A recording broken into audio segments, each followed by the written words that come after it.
Salut tout le monde. Aujourd'hui, on va parler du complément d'objet.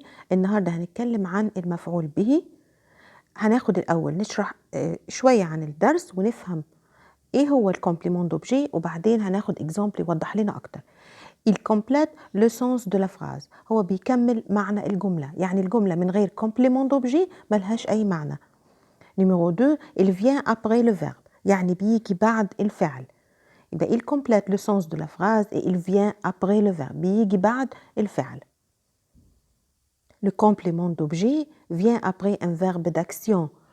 في أنواع من الأفعال منهم أفعال الأكسيون يعني الحاجة اللي احنا بنعملها زي aller يذهب finir يعني ينهي أو يخلص monter يصعد travailler يعمل faire يعمل أيضا وليغ يقرأ chanter يغني وهكذا. دي بنسميها un verbe d'action يعني الفيرب حاجة احنا بنعملها. Et il ne vient jamais après un verbe d'état. مش بيجي أبدا بعد verbe الحالة، أفعال الحالة اللي بتوصف حالتنا. زي إيه؟ زي verbe être, devenir, paraître, demeurer et apparaître. يعني دي معلومة مهمة ومعلومة صغيرة حبيت أقولها لأنها مهمة جدا علشان ما نتلخبطش. إيه هو الكومبليمون دوبجي؟ Le complément d'objet peut être complément d'objet direct COD يعني في نوعين من الكومبليمون دوبجي. في كومبليمون دوبجي ديريكت اللي هو COD وده بنسميه المفعول به المباشر، وفي كومبليمون دوبجي انديريكت اللي هو COE وده بنسميه المفعول به الغير مباشر. دول انواع الكومبليمون دوبجي. كل ده هنشوفه في الاكزامبل وهيبقى واضح جدا وسهل علينا نقدر نميز بينهم. Quand on dit le garçon الولد لي الولد يقرأ ونسكت ونقول le garçon هو السوجي يعني السوجي يعني الفاعل ولي هو الفيرب أو الفعل. يعني أنا عندي دلوقتي الفاعل والفعل لأن بالفرنسية بنقول الفعل الأول وبعدين الفعل. لو احنا ما كملناش الجملة ملهاش معنى la phrase n'a pas de sens. لكن لازم نقول un roman مثلا يعني رواية. هنا الجملة بقى ليها معنى، أقدر أقول إن الجملة بقت كاملة le garçon lit un roman يعني الولد يقرأ رواية. عشان كده أنا بسمي un roman ده complément d'objet direct أو COD. ناخد إكزامبل كمان. je répare لما أقول je répare وأسكت طبعا مفيش معنى للجملة. je هو السوجي c'est un pronom sujet, répare c'est le verbe. لازم أكمل وأقول je répare quoi أنا بصلح إيه la voiture. عشان كده بقول إن la voiture c'est le complément d'objet direct اللي هو COD. ناخد إكزامبل كمان. il est il le sujet un pronom sujet et le verbe وهو verbe être. هنا أنا جبته عشان verbe être. il est fatigué هو تعبان. هنا ما اقدرش اقول ان fatigué هي complément d'objet direct لان ايه هو واحد من الفيربات اللي احنا قلناهم اللي هو verbe d'état اللي هي افعال الحالة. عشان كده fatigué ما اقدرش اقول ان هو complément d'objet direct لكن بقول ان هو adjectif يعني صفة. nous allons nous c'est un pronom sujet, allons c'est le verbe. لازم يجي بعديها حاجة بتوضح لي معنى الجملة. نحن نذهب فين؟ à la gare إلى محطة القطار. à la gare c'est le complément d'objet. نخلي بالنا إن جه بعد verb aller أو بعد كلمة allons في préposition à. علشان كده لما أقول à la gare هو صحيح complément d'objet لكن مش direct. c'est un complément d'objet indirect عشان جه قبله préposition à. exemple كمان la famille العائلة voyage يعني بتطلع رحلة يعني بتسافر. La famille c'est le sujet c'est un non sujet. Voyage c'est le verbe. عايزين حاجة توضح لي الجملة هقول par avion بالطائرة. La famille voyage par avion. نخلي بالنا ان جه بعد الفيرب voyage un préposition par. علشان كده بقول par avion c'est un complément d'objet لكن هقول انه indirect عشان جه بعد بينه وبين الفيرب بيفصل préposition. C'est un complément d'objet indirect اللي هو COE. Le complément d'objet direct et le complément d'objet indirect هنشوف الديفيرنس بينهم أو الفرق بينهم. Il répond à la question إزاي بنقدر نعرف إذا كان اللي في الجملة ده COD ولا COE على حسب الكيستيون اللي أنا بقوله. Il répond à la question. Le COD répond à la question qui بيجاوب على سؤال qui أو quoi. لكن le complément d'objet indirect اللي هو COE répond à la question à qui et à quoi. كل ده هنعرفه من الإكزامبل. لكن مش شرط إن يكون البريبوزيسيون لا، في أكتر من بريبوزيسيون ممكن يفصلوا بين الفيرب وبين الكومبليمون دوبجي. زي إيه؟ زي الكومبليمون أو البريبوزيسيون de avec par chez pour avant après etc. في بريبوزيسيون كتير ممكن يجوا عند سؤال على complément d'objet indirect اللي هو de qui de quoi, avec qui avec quoi, par qui par quoi etc. ناخد exemple عشان نفهم الكلام ده أكتر. La question par qui, quand on dit je rencontre mon ami أنا أقابل صديقي. أنا مسطرة تحت mon ami أنا أقابل صديقي. Quand on pose la question لما نحط السؤال je rencontre qui أنا بقابل مين. Qui, la question qui.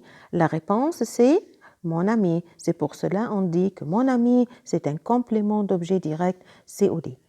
لما حطيت السؤال بكي أنا بقابل مين وكانت الإجابة mon ami عشان كده أنا قلت إن mon ami هو COD.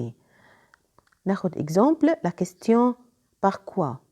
Quand on dit Ali mange des bananes علي يأكل موز أو موز. Ali mange des bananes. Quand on pose la question Ali mange quoi ماذا يأكل علي. La réponse c'est des bananes. الإجابة بتكون des bananes. عشان كده كلمة des bananes c'est un complément d'objet direct COD. La question à qui.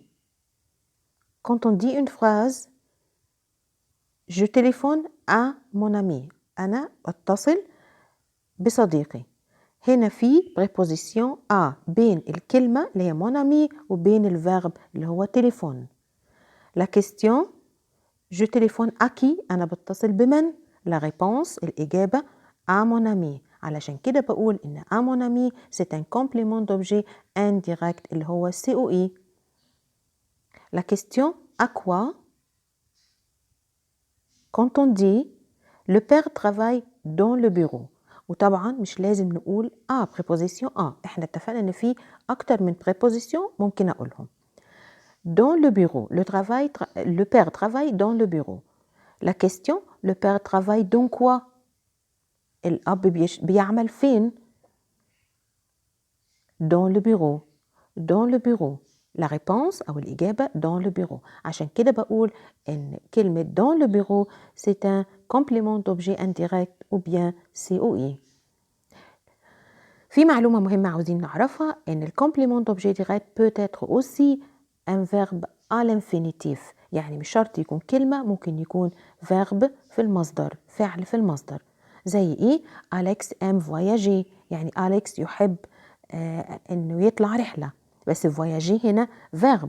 لو أنا قلت أليكس وأم وسكت طبعا لو ما كملتش الجملة ملهاش معنى. يبقى هنا voyager اللي وضحت لي معنى الجملة وضحت لي أليكس ماذا يحب أليكس. تعالوا نقول الكيستيون أليكس aime quoi. La réponse voyager. عشان كده هنقول إن كلمة voyager c'est un COD. Une phrase peut avoir un COD et un COI en même temps. يعني ممكن يكون جملة يكون فيها complément d'objet direct و complément d'objet indirect في نفس الوقت. Exemple, il offre une cravate à son père. هو يهدي ربطة عنق إلى والده. هنا عندنا quand on pose la question il offre quoi هو يهدي ماذا. La réponse c'est une cravate. عشان كده une cravate هنقول عليها COD لأن مفيش préposition بينها وبين الفيرب. تعالوا نقول question تاني. il offre à qui. هنا à qui يبقى complément d'objet indirect. La réponse هتكون à son père. عشان كده كلمة à son père c'est un COI ou bien complément d'objet indirect. يبقى الجملة هنا فيها الاثنين complément d'objet direct et indirect. ناخد exercice مع بعض. Écris COD ou bien COI d'après le mot souligné. Je vais chez ma grand-mère. Le médecin soigne les malades. Il aime nager. Je passe les vacances à la campagne. Les filles font le ménage. وخلوا بالكم أنا عاملة سيركل على البريبوزيسيون. Je vais chez ma grand-mère يعني أنا أذهب إلى جدتي. طبعا نخلي بالنا إن المتسطر تحتيه chez ma grand-mère في بريبوزيسيون chez يبقى على طول هنا الجملة حتكون COI. Le médecin soigne les malades هنا ما فيش بريبوزيسيون. الطبيب يعالج المرضى يبقى les malades COD. Il aime nager ده verbe à l'infinitif COD. Je passe les vacances à la campagne. أنا أقضي الأجازة في المزرعة أو في الريف. c'est un préposition اللي أنا عاملة عليه cercle يبقى على طول ده COI. Numéro 5 les filles font le ménage يعني البنات بيعملوا أعمال المنزل. فالو ménage ده طبعا ما فيش préposition يبقى هيكون COD. On va prendre un devoir. هناخد devoir النهاردة. أتمنى تحلوه تكتبوه لي في الديسكريبشن بوكس تحت الفيديو. Écris COD ou bien COI d'après le mot souligné. L'élève fait son devoir. ومسطر تحت son devoir. عايزين نعرف بس نقول إذا كان COD أو COI. Numéro 2 le médecin soigne les malades à l'hôpital. Numéro 3 vous aimez la natation. Numéro 4 je marche sur le trottoir. هو ده الدفوار اللي عندنا. أتمنى تحلوه تكتبوا لي الريبونس. ميرسي à tout le monde. أتمنى الفيديو يكون عجبكم واستفدتوا بيه. et au revoir.